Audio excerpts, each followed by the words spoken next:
Hello दोस्तों, welcome to विद्यालय IAS. एसटी/एससी वर्ग का उपवर्गीकरण पार्ट 2 में आप सभी का स्वागत है। अगर आप इस चैनल में नए हैं तो चैनल को सब्सक्राइब करें, वीडियो को लाइक करें, शेयर करें। आखिर क्यों है भारत बंद 21 अगस्त को? सुप्रीम कोर्ट के उपवर्गीकरण को लेकर फैसले के बाद एसटी/एससी वर्ग के कुछ समूहों का कहना है कि सरकार उनकी मांगों को माने और सुप्रीम कोर्ट भी माने।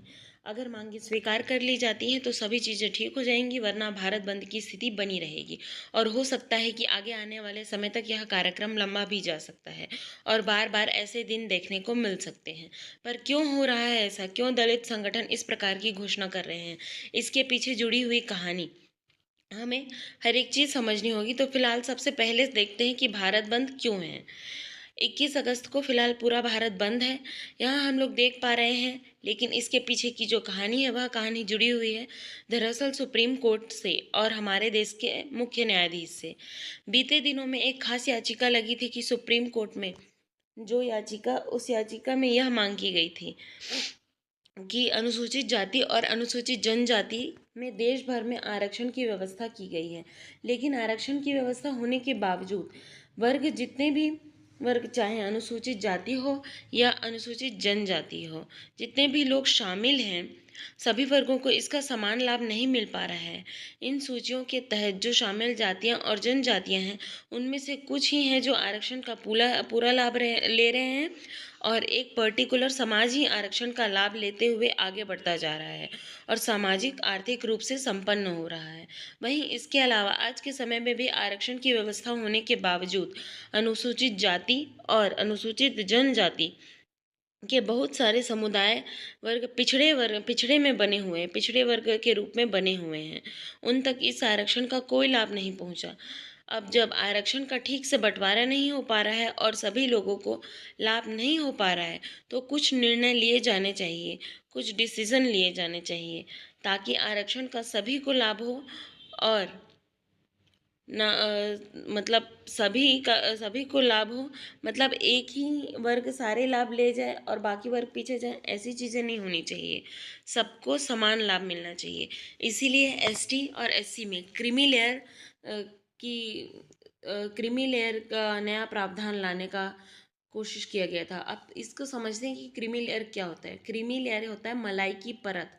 एक शब्द है क्रीमी लेयर कि समाज, एक ही समाज का, जैसे ओबीसी में इसका ये अर्थ ये निकाला गया कि एक निश्चित मतलब समूह, जो एक निश्चित समूह या परिवार जो उस सीमा से, गरीबी की सीमा से उठ चुका है, अब उसे आरक्षण की ज़रूरत नहीं है तो उसको क्रीमी लेयर में रखते हैं, और जो गरीबी की सीमा से नीचे हैं उनको नॉन क्रीमी लेयर में रखते हैं। तो नॉन क्रीमी लेयर को ही आरक्षण का लाभ मिलता है।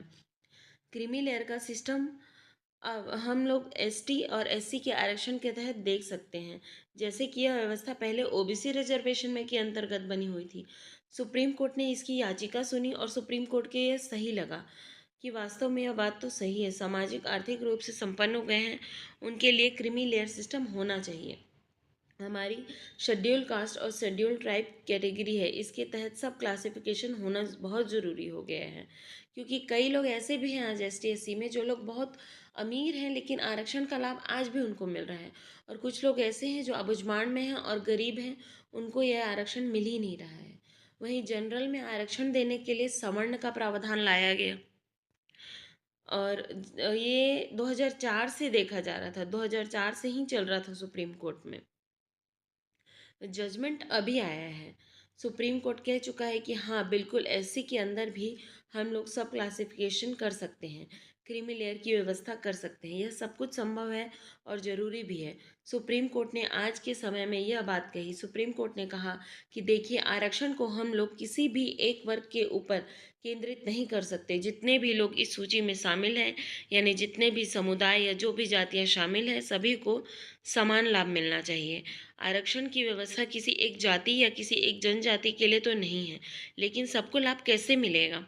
सबको लाभ मिलने के लिए ज़रूरी है कि हिस्सेदारी बांटी जाए, और हिस्सेदारी के पुख्ता साक्ष्य हमारे पास तब होगा जब क्या होगा, एक डेटा कलेक्ट होगा।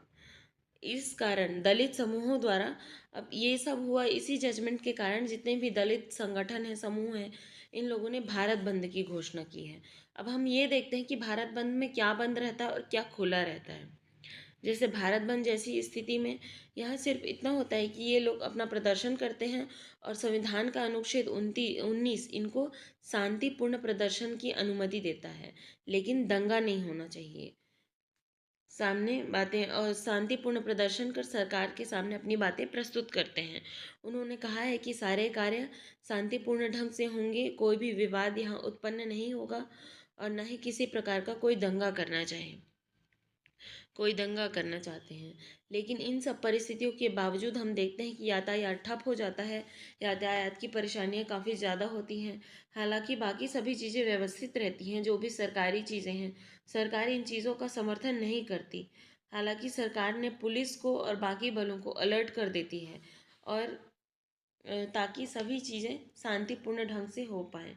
संविधान भी कहता है कि आपको प्रदर्शन करने का अधिकार है, लेकिन शांतिपूर्ण तरीके से। अगर आप कोई भी गलत गतिविधि करते हैं, तो फिर उस दौरान कार्यवाही होगी और उसी वजह से बलों को अलर्ट कर दिया गया, पुलिस को अलर्ट कर दिया गया है। जितने भी बच्चों के स्कूल हैं, वो प्रॉपर चलते रहेंगे। इसी तरीके की वीडियो के लिए, इन्फॉर्मिंग वीडियो के लिए अभी सब्सक्राइब करें विद्यालय आईएएस को और सदस्य बने हमारे विद्यालय आईएएस के। आप सभी चैनल को सब्सक्राइब करें, वीडियो को लाइक करें, ज़्यादा से ज़्यादा शेयर करें ताकि प्रोत्साहन भी मिले और आगे ऐसे ही वीडियो आते रहे। Thank you.